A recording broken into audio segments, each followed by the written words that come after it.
Nice to see you guys again. Yeah. I mean, I missed yesterday. I'm sorry that I wasn't on the schedule, apparently.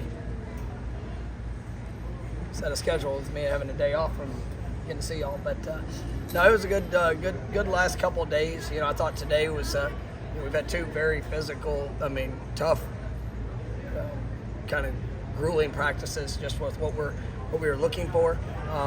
And I thought our guys, they responded well. I mean, we've had, you look at which side of the ball. I mean, both sides are showing, improvement. They're showing growth. We got to continue to be more efficient and effective with our fundamentals, our technique.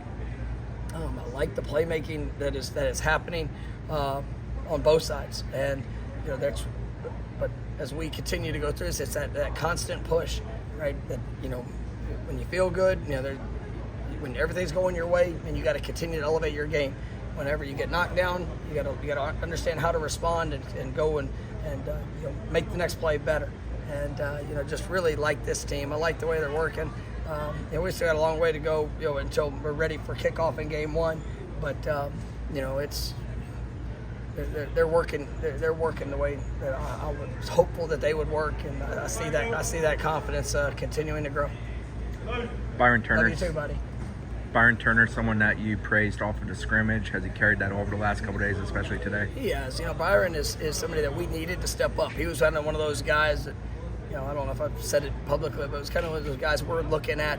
I think him and Gilbert, both those guys have gotten so much better through the summer.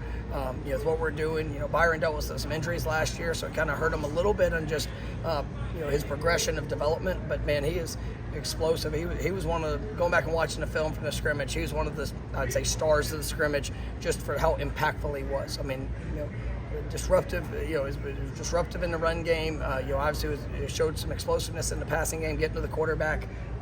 Still some technique and fundamental things that he's going to have to, be more consistent with. But I think Gilbert, was really taking another step in his game, which obviously does a lot to benefit. Having those four guys really establish themselves, and then we get a lot of versatility and growth with some of those other defensive linemen, at the end position.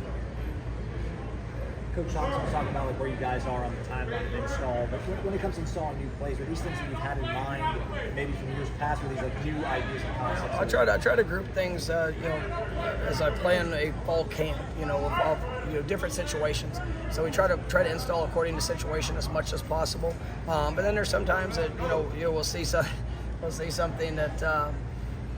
We like, or maybe wanted to take a look at that is in summer study or spring, and so I want to make sure that our players are able to go out there and play fast. Are mistakes going to happen? Yes, sometimes it's almost necessary, but for that to occur early. But the way our guys have approached the work, they've embraced the mental part of it. Our walkthroughs at night have been a lot of intensity. I think they're doing a good job in the meeting room.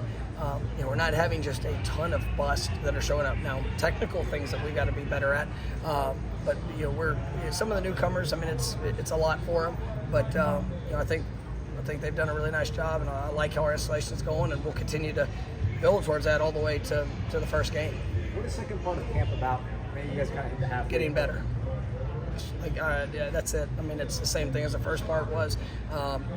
We're establishing identity, toughness, everything for 25 practices is just to put ourselves in the best position to go play our best, right, whenever we get to kick it off there in Orlando. And that's my only concern. That's all I'm worried about. Because if we do that, then I got a lot of confidence in this team. I got a lot of confidence in what they can do. So we've got to, regardless of, even on the off days, whenever we have meetings, we got to get better. And if we can do that, then this team will put itself in a good position. It seems like you all are played a lot as a freshman. Easy, you said? Yeah. And sometimes when a guy plays a lot as a freshman, maybe it's hard to make another jump. Oh, no, he's not one of those guys. He's taking a great jump. You see his physical development. He's a versatile defensive back. He's so long. What he does at corner, he also has some ability to be able to move inside and do different things. Just matchup wise, he's a guy that embraces the technique. And he's got the physical tools to really do some great things. I love his competitiveness. There's been some plays where receivers got him or this, and I mean you see the next play that he's working to make the adjustment, and that's a good mark of a defensive back. But I mean he's been so consistent through this fall camp, and he's just constantly getting better. So yeah, he continues on with what he's doing. Young man's got a great future in front of him. In general, is that competitiveness kind of what you're seeing consistently from the DB room?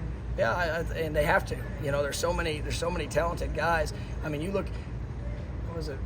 Five newcomers, 5 or 6 newcomers that have joined, and I mean, every one of them, like, they're gonna play good football here at Florida State. I mean, some of them maybe earlier, some of them, as they continue to develop and grow. But it's a fun group to watch, and then you take that with the experience that we have returning. It's an old and veteran group, and so. It's really a good dynamic, and so guys are showing up. What I love is, you see guys that have played a lot of football. Renardo Green, having a really good camp. I mean, you see him, you see Kevin Knowles, Shaim, who's kind of taking that next step. But I mean, they're not only focusing on what they're doing, but they're also trying to help impact and elevate the younger guys. Greedy Vance is a guy that I think's done a really nice job as well. And just what he's done and the plays that he's made. So, we're progressing, well, and there's a lot of competition in that room. It seemed like things happen in practices, and sometimes guys get upset. Kurt's taking it. Go ahead. He said. It seemed like DJ Lundy's been in position around the ball, making a lot of plays the last few days. After kind of the body transformation he went through, how do you see him kind of round out his game? He's playing at a very high level, and he was another guy coming out of the scrimmage. Even followed it up yesterday. I mean, he's just. I love where DJ's game's at, and he's in best shape of his life. He's got good body weight. I mean, he's not. I'm saying he's lost a lot of weight. I mean, he's sitting there pushing in the mid 240s, but running better than he ever has. And he's just the conditioning element of it, really in all ways. I mean, he's setting himself up for a great year. When things happen in our practice and guys end up kind of getting thrown into the fire with older guys or first teamers, second teamers, do you like the way those guys have handled those situations? Yeah, I mean, I think it's there's probably some nerves, some anxiety when that happens in the moment, but I think you see the assistance of older guys, whether it's helping in communication, whether it's making sure that we're hitting all things before snap that we can control, and then the guys got to go play. And right now it is fast for a few of them, of the newcomers, but then there's guys that have really jumped in and just embraced it all, and it is. Like I said, we've been very aggressive on our installation, and for guys that just got here in the summer, some guys that just got here in fall, it's impressive to see the volume that they can carry. Now it's just continuing to get detailed in the fundamental execution. What impresses you most about how Brock Glenn goes about his practice? He just for a young player at his age, his maturity. I told him walking off the field, I love the way that he takes coaching.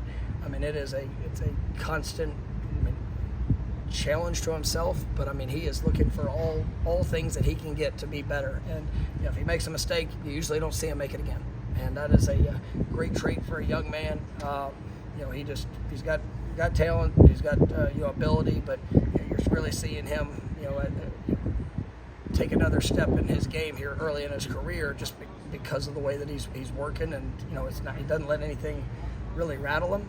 He's got a lot of things he got to improve on, and he's got a lot of growing that's in front of him. But just his mindset's pretty dang impressive. Jordan Travis has had that helmet cam on the last couple of days. How does that help him as a teaching tool for him and the other quarterbacks too? Yeah, we try to utilize all resources. Just finding different ways, perspectives, whether it's different cameras, different angles. So I think it's been very productive. For not only for the quarterback's perspective, but also some things for the running backs, also some things for just how to communicate, that we can use Jordan's example. So it's been good. It seemed like Jordan and Johnny were really talking to think about their connection so far. It needs to be a good one, and but what I love is you see the intensity. This is it's practice 11, and they went out like it was a championship game. That's what it needs to be. Because if we could do that, we can consistently show up with that. It's just, it's going to make it that much better when game time gets here, just in the confidence of what we're asking them to do. All right, guys.